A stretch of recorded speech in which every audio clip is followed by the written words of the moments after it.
Y'all, it looks like every single person in the music industry is clowning Drake extra hard right now because he just got smoked during his beef with Kendrick. But do y'all know who is really enjoying this beef? The Weeknd. Yes, if there was one person in Hollywood who hates Drake more than Kendrick, it's The Weeknd, because he has had a beef with Drake for a long time now. There were reports that The Weeknd might have been the one behind the drive-by shooting at Drake's house last year, and it looks like there's still a lot of animosity between both men. And when Kendrick won $5,000 for his DIST track, The Weeknd immediately threw the mother of all shade at Drake. If y'all thought that the beef between these two was over, well, you have something else coming. Because the drama is alive and well and messier than ever. So back when The Weeknd was still an underground artist trying to make a name for himself, Drake was one of the first major artists to recognize his potential. Their history goes way back, long before The Weeknd became a global superstar. Even in those early days, it was obvious that he had something special because of his unique sound. The haunting melodies and the raw lyrics made him stand out. People in the industry could already tell that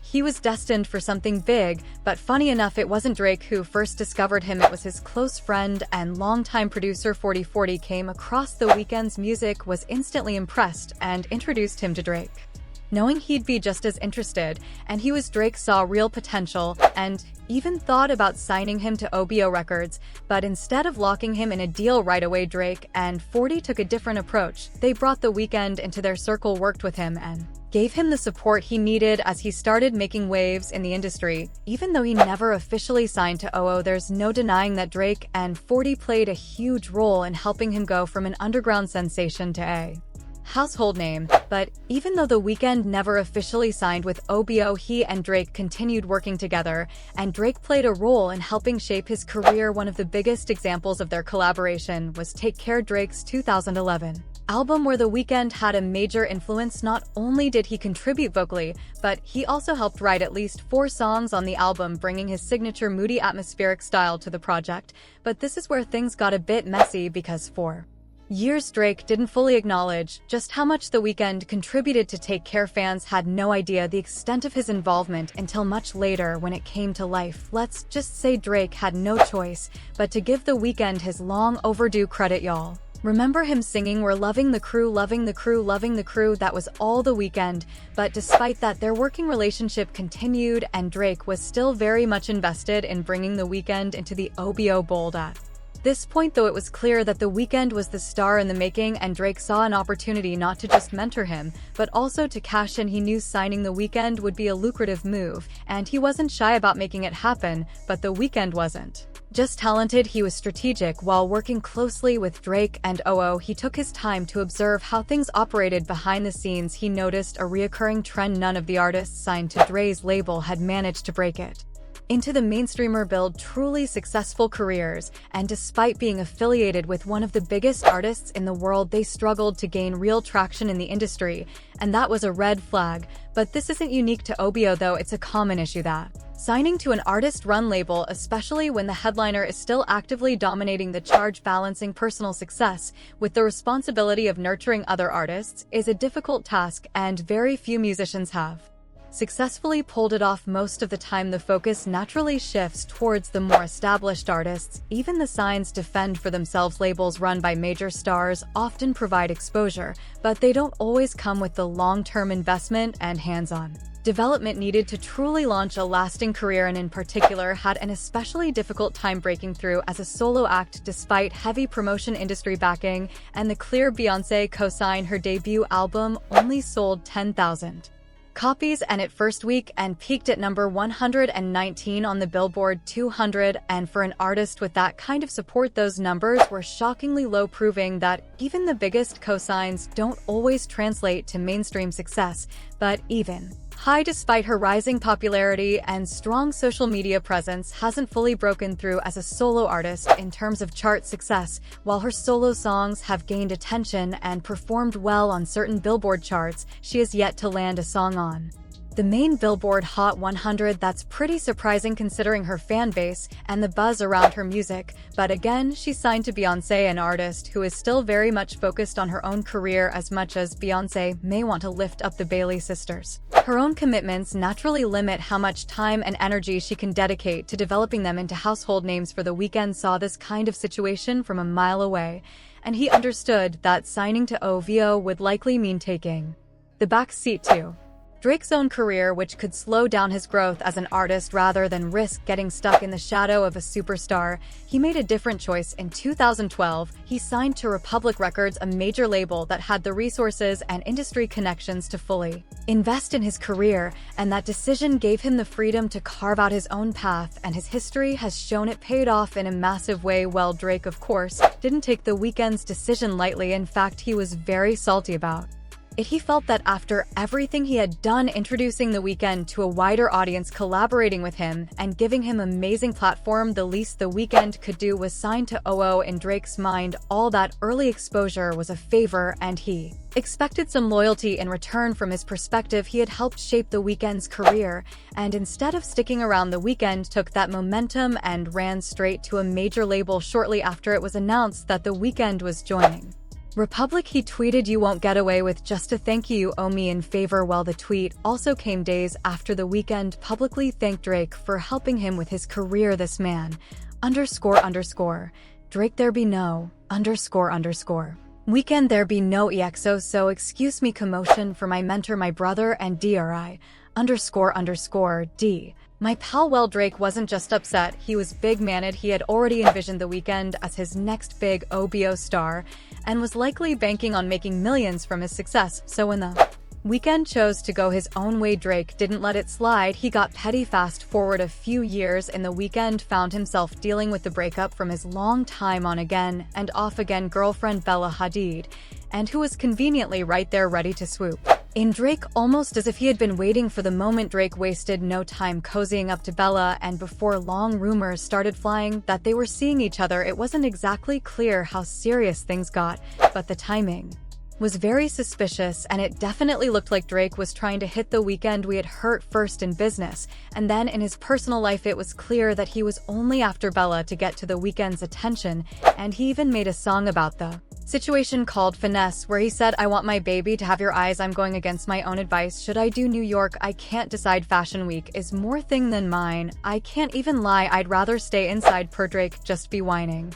Well, The Weeknd caught the shade, and he replied in the song Lost in Fire, where he threw some insane shade back at Drake, and he said, "And I just want a baby with the right one. I want a baby with the right one, 'cause I could never be the one to hide when I could never be the one to hide." Well, this was clearly a Drake diss with his son Aonis, when he was hiding the world from the kid and the kid from the world, and that whole thing, and he only came out to admit it because Push T outed him during their beef. But even though both Drake and The Weeknd tried to play it cool and do some subliminals and acting like everything was fine, anyone paying attention to the gossip could tell that they were still throwing shade at each other left and right. The tension between them was palpable. Even though they kept pretending to be on good terms, it became very clear that behind the scenes there was a whole lot of petty energy being exchanged. Well, the situation finally hit the boiling point just a few months ago when The Weeknd made a major move by jumping on the track We Still Don't Trust You alongside Quickly Rocky. This is when things became heated since,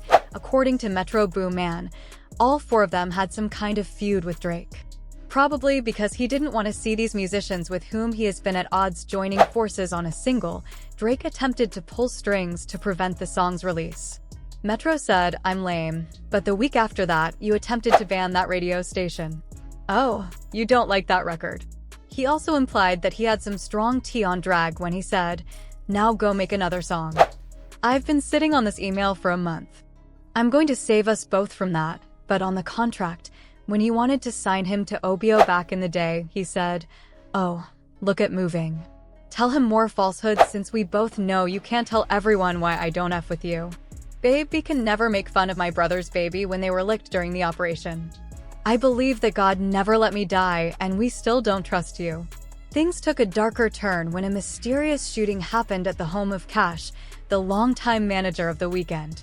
If you know anything about The Weeknd's rise to fame, you know exactly who Cash is. He's been with him from the beginning, and they've been together for a long time.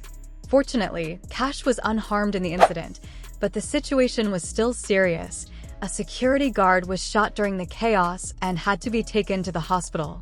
The shooting's details are still unknown, but the timing was suspicious, especially given all the tension brewing between Drake and The Weeknd. However, the police issued a statement stating that the victim, a 37-year-old black man, was inside a guard shack when he heard multiple guns and realized he had been struck by the suspects. No other information was provided, so the police fled the scene, arrived, and took him to a nearby hospital in an undisclosed condition. The incident was reported as a home invasion, but the streets believe it was an ordered hit rather than a typical invasion. We're following breaking news since a security guard was shot in Eno. We now know that the residence is connected to The Weeknd's artist. Details of Scott R's live broadcast in HD. Scott: Yes, Rachel, this is the residence in question. You can see the emblem on the basketball court, which is a record label for The Weeknd, and then you can see the guard shack. In the back of the house, you can see what look to be evidence markers. They might be shell casings, but we can't be certain with our camera. LAPD officers are there at around 2:45 this morning because there was a shooting. A security guard was shot. Transported condition is unknown, so it's unclear right now if the security guard was shot during some sort of attempted robbery or burglary into the home, or if that security guard had been targeted. Here we open up a little bit out of the shot and show you it's reportedly a $12 million home that is believed to be owned by a music industry executive with ties to The Weeknd. Well, less than 2 weeks after the shooting at Cash's home, Drake's house in Toronto was hit in what was called a drive-by, but here's where things get even more interesting. A security guard was also shot. The attack, which mirrors what happened at The Weeknd's manager's place. It's almost like there was some type of get back playing at this, with this whole situation feeling like a serious case of eye for eye. To forward to, well, naturally people started pointing fingers. In the initial rumor mill had Kendrick Lamar as the prime suspect behind the drive-by, but this wasn't exactly far-fetched of a theory because Drake and Kendrick are locked in as one of the most intense rap beefs in recent memory, and with the tension between them already so high, didn't seem too wild to think Kendrick might have been behind something as dramatic as this, police confirming a shooting occurred outside the home of Canadian rapper Drake in Toronto, this happening overnight in the wake of an escalating beef between Drake and hip-hop star Kendrick Lamar. This is the scene outside of Drake's home in the city's Bridle Path neighborhood. Courtesy of our CTV News chopper, police say a man sustained serious injuries after a shooting outside that home and was taken to hospital. Police also said a suspect fled in a vehicle, but no description has been released so far. There's no word on whether Drake was at home at the time of the shooting, but we understand from police that he has offered to fully cooperate. But as it turns out, Kendrick was quickly cleared of any involvement in the hit on Drake's house. All the evidence pointed elsewhere, and before long, all eyes shifted to The Weeknd. People started whispering that the drive-by was some sort of revenge for the earlier incident at Cash's house, possibly orchestrated by The Weeknd himself. The timing was too coincidental, and the connection seemed undeniable. We've never really heard anything about the beef after that, and it seemed like with both hits the scores were even,